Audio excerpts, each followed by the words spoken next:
A special welcome to Chris Watkin. It's lovely to see you.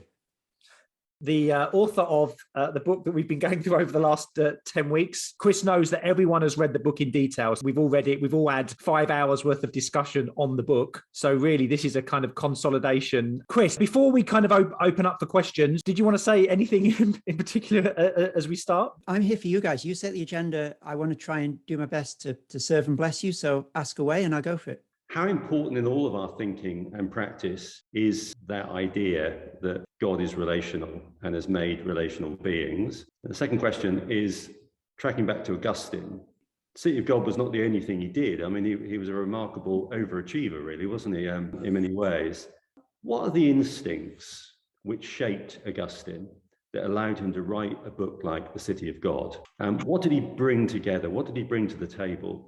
And how can we develop those instincts in the 21st century? How important is it that God is relational? I find it hard to overstate the importance of the Trinity for all of this.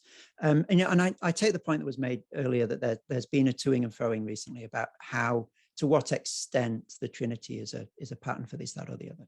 But I think there's a more fundamental truth to that. And in terms of philosophies, I can't think of a philosophy, the ontology of which does not somehow shape its politics. I'm just sort of cycling through the philosophers that I've looked at, that I've studied, Deleuze, Foucault, Derrida. They all, you can read across in all of them to some extent from what they do with ontologies, what they do with. And I think that the fact that the most fundamental reality in the universe for the Christian is a personal reality. And this is just John Frame that I'm trying to present here, is absolutely fundamental to the way that we look at the universe because of the dignity that it does give to persons in the universe. And I would find it really hard to think of a way in which that would not, like, God being personal would not change the value that we give to persons. I think that would be a strange way of thinking. And not only that God is personal, but that God is relational, and that those relations are characterized by love in the Bible, I think really does run through everything. And I think Augustine thinks it runs through everything. And I think that's why love is so fundamental to him. And he characterizes the two cities in terms of two loves, love of God and love of self. In relation to the instincts that shaped Augustine, well, he went on a journey. He didn't, obviously embrace the Christian faith until later in life. And I think one thing that gave him was an appreciation of Roman culture from the inside. So he didn't, his first encounter with the Roman writers was not with his "how do I debunk this" hat on. It was with his, what can I learn from this? How can I teach this in the school in Carthage? And that comes through in The City of God. He talks in very glowing terms about Cicero at certain points, not to the point of sort of having him as some sort of proto-Christian, and he will still be very clear that Cicero's wrong, but he shows the sort of appreciation that comes from dwelling with Cicero or dwelling with a particular writer. And I think that's what gives him his cultural incisiveness. So when he talks about Rome, he knows what he's talking about because he's lived it from the inside. So when he teases it apart at the seams and sort of says, look, this bit doesn't really fit with that bit, it has the ring of authenticity about it because he's not just trying to take it down. He really, really appreciates it. And I think at whatever moment we came to Christ in our own lives, that there's a wisdom in that depth of engagement with different cultures that I think people see. I remember I as a young Christian was always aware when a speaker was giving an apologetic talk at the Christian Union, did they really know what they were talking about or not? And if had they just sort of read a little website on this philosophy that they were trying to debunk, or did they actually appreciate why the people who follow that philosophy really, really like it? And there's a lovely Latin maxim here, audi alteram partem, listen to the other side. And sometimes people will cash that out in terms of if you can explain a position in a way that a person who espouses that position will say, yes, that's right, you've got it. That's how I would explain it. Then you can sort of move on to critique it. And I think I would add to that, if you can see why a position is so attractive, not simply why someone thinks it's true, but why does a person who follows this philosophy, think it's a wonderful thing? Why does it get them out of bed in the morning? If we can get to that point, then I think anything that we say about it as Christians will have the ring of truth about it to people who follow that particular way of thinking, and will also be probably more helpful. And I think that's one thing, certainly, that we can learn from Augustine. So read writers, first of all, to try and see what people who follow them find so fascinating, and try and walk in those shoes before, getting the red pen out and trying to work out everything that's wrong with it.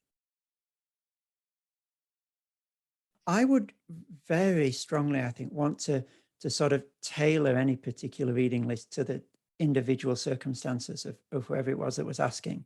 Is it a person in ministries? Is it a person with particular, sort of cultural responsibilities and so forth? So I find it hard just to say, go away and read these 5 books and, you'll be fine. Let me, perhaps one way that I can come at that, because that's, it's not much of an answer yet, is it? Is to talk about what has really helped me. And then if someone here finds something there that resonates with them, then that's helpful. Look, I think Augustine is a severely untapped resource. And that might sound bizarre, like he's been around since the 400s, like, isn't he everywhere? I just continue to be bowled over by the nature of the moves that he makes in not just in the City of God, in the Confessions and so forth, how contemporary he is. And I think immersing oneself in Augustine will be to the profit of many people coming from many different angles. There's so how to do that? The City of God is forbidding, isn't it? There's a lovely video lecture course, actually, on a website called The Great Courses, I think. It's by a guy called Charles Matthews, who's also a really interesting cultural critic and has written some really good stuff. Not exclusively good, but substantially good about contemporary culture. And he's got this, I think, 20 half-hour sessions on the City of God, where he walks you through it book by book. In a really helpful way, drawing out the importance for cultural critique of it. I think it's about $40, so it's not a giveaway, but it's a good way of getting into the City of God, I found, and the Confessions as well. I think just the Confessions is smaller and it's just brilliant, so just go ahead and read the Confessions. In terms of more recent people who I've found that gave me those sort of big structural ideas that then I could take away and use elsewhere. One of the early ones in my the beginning of my walk as a Christian was Francis Schaeffer. Again, you won't agree with everything he says, and some moments you might think, well, that's really quite unhelpful. But I found most of it incredibly sustaining, and just helping to create that sensibility for thinking broadly about creation, about culture. So not just sort of doing micro work in one tiny area, but wait, take a step back. If we look at this whole thing, what on earth are we to make of it? The whole, 9 yards of culture. I've also found John Stott to be a source that I've gone back to again and again and again. The way that he engages carefully and biblically with all aspects of culture. And then sort of on the more chewy academic end, if one can stomach John Milbank's theology and social theory, I think there's a lot in there that can be a profit. And none of these books I'm saying read it with your filters down. It's absolutely wonderful. You'll accept everything in it. But I think the way that Milbank walks through modern culture from Hobbes onwards and sort of frames it in terms of power is really very helpful indeed. And Oliver O'Donovan, I've come to a little bit more recently, and his work on Augustine, and the Desire of the Nations and so forth. Just this big picture stuff again. How do you think about society and politics, as a whole, from the Bible as a whole? You think, oh my goodness, like, where do you start? And he gives you some great places to start. So those would be some writers that have really helped me. Chris, in the last few minutes, can you just give us a preview of what's to come with the next part of this project? So right from the beginning, the idea was to write a book about the whole of the Bible, Genesis to Revelation, and to find tools of cultural critique in it. For sort of reasons related to the world of publishing, that didn't happen. And Thinking Through Creation came out by itself, and I had to sort of top and tail it to make it work as a volume by itself. By God's grace, and thank you not in small degree to the administrations of Tim Keller, who's been very kind indeed to me in this. It's now coming out as a big book, which I'm absolutely thrilled about. So it's called Biblical Critical Theory in the end, and it's set to be published by Zondervan Academic in October. And I've got a copy of it here in front of me. I'm just looking. It's 28 chapters, starting from Genesis 1. So I rework, sort of with the benefit of a few more years of thinking, I rework the material in Thinking Through Creation.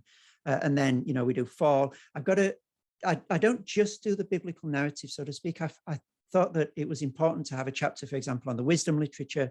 So there's how thinking in terms of Proverbs and the Psalms can help us do cultural critique.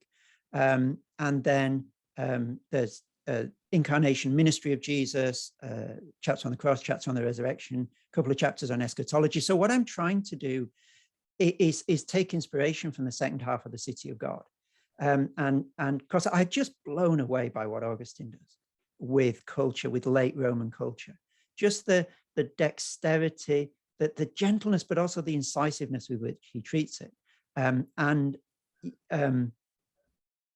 the extent that I can hold a candle to that huge flame, that's what I'm trying to do.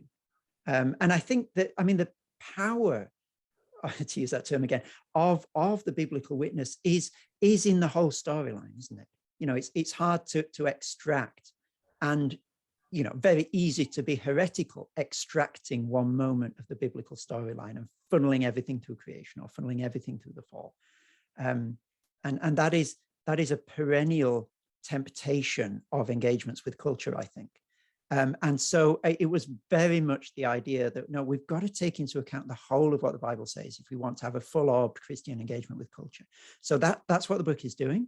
It's 250,000 words, so it's a big old brick, but it's the book I wanted to write, and it's the book I feel very grateful to have had the opportunity to write. Chris, thank you so much for being with us. Really appreciate it.